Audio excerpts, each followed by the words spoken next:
Witajcie w kolejnym odcinku Niewygodnej Prawdy. W dzisiejszym materiale przyjrzymy się budowie i kulturze pracy Asusa TUF z RTX 4050 oraz Ryzenem 7, czyli budżetowego laptopa dla graczy, ale tu wypada zaznaczyć, że dopiero od jakiegoś czasu.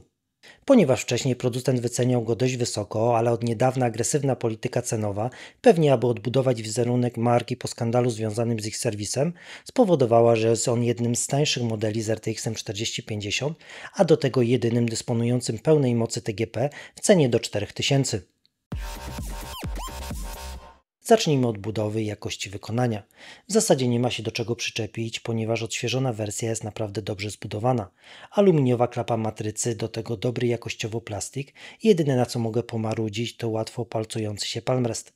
Niemniej obudowa spasowana jest dobrze i w rękach laptop sprawia wrażenie solidnie wykonanego.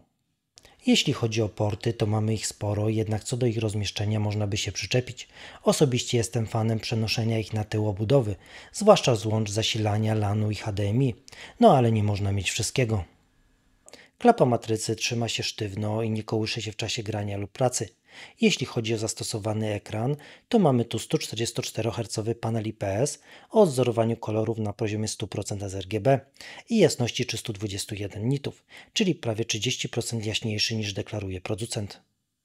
Niestety minusem jest czas reakcji matrycy wynoszący około 32 ms, co jest jednym z najgorszych wyników pomijając Lenovo Loku. Więc odradzam go graczom lubiącym szybkie gry, gdzie liczy się każda milisekunda. Dla Was lepszym wyborem będzie Aorus lub Nitro 5, do których linki umieściłem pod filmem. Touchpad jest wygodny, ale mógłby być trochę większy, natomiast klawiatura posiada optymalny skok i granie na niej było dość wygodne. Dodatkowo mamy tu podświetlenie RGB z 3 poziomami jasności. Zanim przejdziemy do kultury pracy, zerknijmy jak ten model wygląda w środku i jak widzicie mamy tu sporą baterię o pojemności 90 Wh, dzięki czemu laptop może pracować bardzo długo bez dostępu do gniazdka. Oczywiście mowa tu o zwykłej pracy biurowej, ponieważ jeżeli będziecie chcieli w coś zagrać, to czas ten ulegnie znacznemu ograniczeniu. Poza tym mamy tu dwa sloty na dyski M2 oraz pamięci. Na nagraniu widać wsadzone już nowe kości dla naszego widza, są to Kingstony Impact Fury 2x16 GB.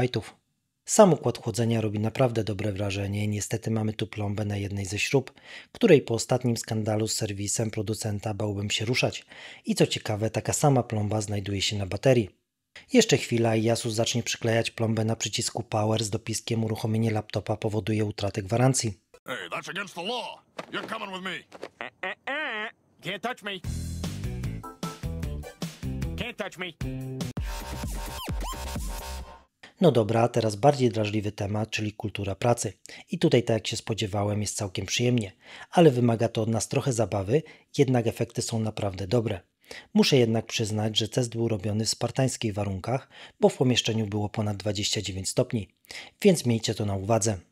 Przy ustawieniach fabrycznych, w zależności od trybu, mamy od 44 do 56 dB, co przekłada się na różnicę w wydajności w grach między najniższym a najwyższym trybem rzędu 10 do 15%.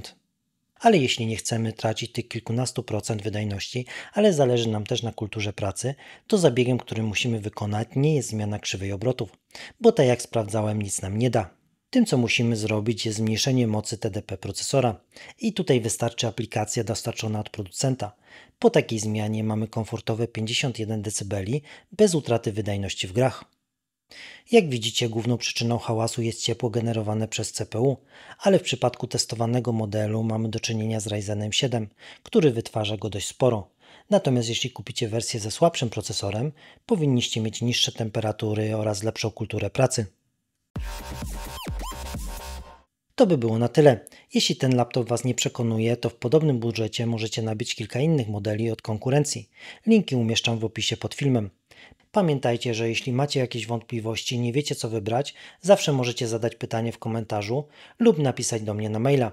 Z przyjemnością pomogę. Do zobaczenia!